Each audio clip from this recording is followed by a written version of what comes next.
முதலாக அல் குர்ஆனை இந்த உலகுக்கு வழிகாட்டியாக முஹம்மது நபி ஸல்லல்லாஹு அலைஹி வஸல்லம் அவர்களுக்கு இறக்கி முதலாவது குர்ஆன் வசனமாக இக்ரா என்றால் ஓதுவீராக, கற்றுக்கொள்வீராக என்கின்ற விடயத்தை தான் முதலிலே புனித இஸ்லாமிய மார்க்கம் இந்த உலக மக்களுக்கு கொண்டு வந்தது. எனவே கல்வியினுடைய மகிமையை, மகத்துவத்தை எங்களுடைய மார்க்கம் மிக தெளிவாக அதனுடைய குர்ஆன் இறக்கிய போது இந்த உலக மக்களுக்கு தெளிவுபடுத்தி இருக்கின்றது. எனவே ஜனாதிபதி அவர்கள் அடிப்படை மக்களிடத்திலே இருந்து வந்த பல விடயங்களை உலக ரீதியாக மக்களுடைய தேவைகளை அறிந்தவர் என்ற வகையிலே அவர் பல விடயங்களை இந்த நாட்டினுடைய கல்வியிலே மாற்றத்தை கொண்டு வர வேண்டும் என்று பேசியிருந்தார். அவருக்கு சந்தர்ப்பத்திலே நாங்கள் நன்றிகளை தெரிவித்துக் கொள்கின்றோம்.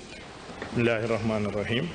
அவைக்கு தலைமை தாங்கும் கௌரவ உறுப்பினர் அவர்களே, இன்று கல்வி மறு சீரமைப்பின் விவாதத்தில் கலந்து கொண்டு கருத்து தெரிவிப்பதில் அகமகிழ்கின்றேன். இந்த நாட்டினுடைய பிரதம அமைச்சராக இருக்கின்ற எங்களுடைய கல்வி அமைச்சர் அவர்கள் இந்த நாட்டினுடைய கல்வியிலே சீர்திருத்தத்தை கொண்டு வர வேண்டும் என்ற அடிப்படையில் பல கல்வியலாளர்களை கொண்ட ஆலோசனைகளை பெற்று இந்த நாட்டினுடைய கல்வியிலே மாற்றத்தை ஏற்படுத்த எண்ணியிருக்கின்றார்கள். அதை இன்று பாராளுமன்றத்தில் இருக்கின்ற மக்கள் பிரதிநிதிகளிடத்திலே கொண்டு வந்து அவர்களுடைய கருத்துக்களையும் கேட்கின்ற இந்த சந்தர்ப்பத்திலே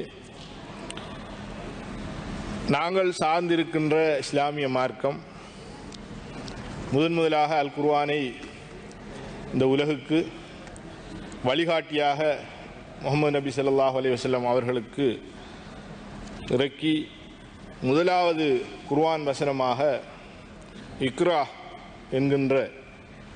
என்றால் ஓதுவீராக, கற்றுக்கொள்வீராக என்கின்ற விடயத்தை தான் முதலிலே புனித இஸ்லாமிய மார்க்கம் இந்த உலக மக்களுக்கு கொண்டு வந்தது.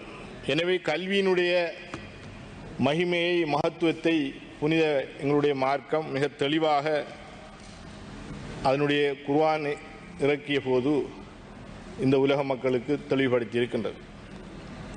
எனவே கற்றுக்கொள்ள வேண்டும், படிக்க வேண்டும், அறிவுகளை தேட வேண்டும் என்பதிலே காலகாலமாக பல மாற்றங்கள் உலகளாவிய ரீதியிலே நடைபெற்று வருகின்றது.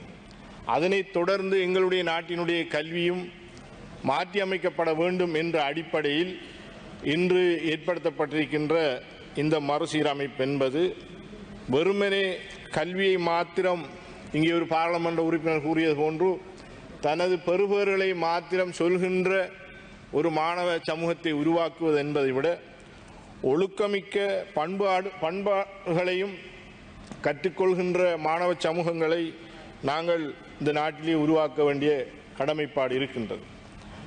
அவ்வாறு மொழிவளமிக்க இந்த நாட்டிலே 3 மொழிகளையும் மிக தெளிவாக பேசுகின்ற ஒரு சமூகத்தை உருவாக்க வேண்டிய கடமைப்பாடும் இந்த நாட்டிலே இருக்கின்றது. அதே போன்று இந்த நாட்டிலே இருக்கின்ற தொழில் வாய்ப்புகள் இங்கே கற்றுக்கொள்கின்ற மாணவ சமூகத்துக்கு ஏற்புடையதாக இருக்கிறதா என்று பார்த்தால் இல்லை.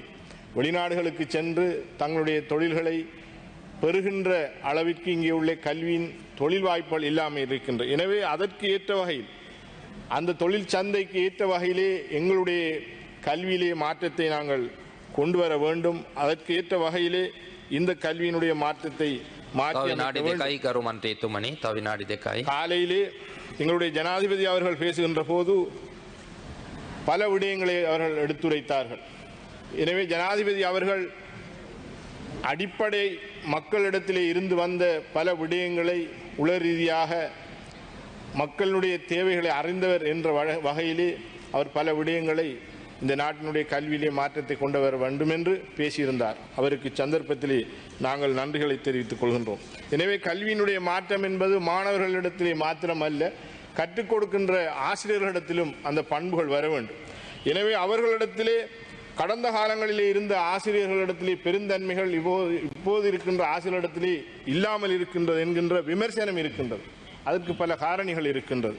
அவர்களுடைய தொழில்கள், இடமாற்றங்கள், மிக தூர இடங்களுக்கு சென்று கல்வி கற்றுக் கொடுப்பது, திரும்பவும் வீடுகளுக்கு வருவது, அவருடைய வாழ்க்கை சுமைகள், அவர்களுக்கு ஏற்பட்டிருக்கின்ற அந்த வாழ்க்கை சுமையை நீக்குவதற்காக நீங்கள் கூடுதலான சம்பள உயர்வுகளை அந்த ஆசிரியர்களுக்கு வழங்க வேண்டும். அதே போன்று ஆசிரியர்களை அந்த தொழிலுக்கு அமர்த்துகின்ற போது அதிலே சிறப்பு வாய்ந்தவர்களை மிக சிறப்பாக பயிற்சி அளித்து அதன் மூலம் அவர்களுக்கான தெரிவுகளை ஏற்படுத்தி அதன் தெரிவுகளிலே தெரிவாகின்ற ஆசிரியர்களுக்கு எஸ்எல்இஎஸ் போன்ற தரத்திலே இருக்கின்ற அந்த சம்பள உயர்வுகளை அவர்களுக்கு வழங்குகின்ற போது மிக சந்தோஷமான முறையிலே பாடசாலைகளிலே அந்த மாணவர்களிடத்திலே அவர்கள் சகலவிதமான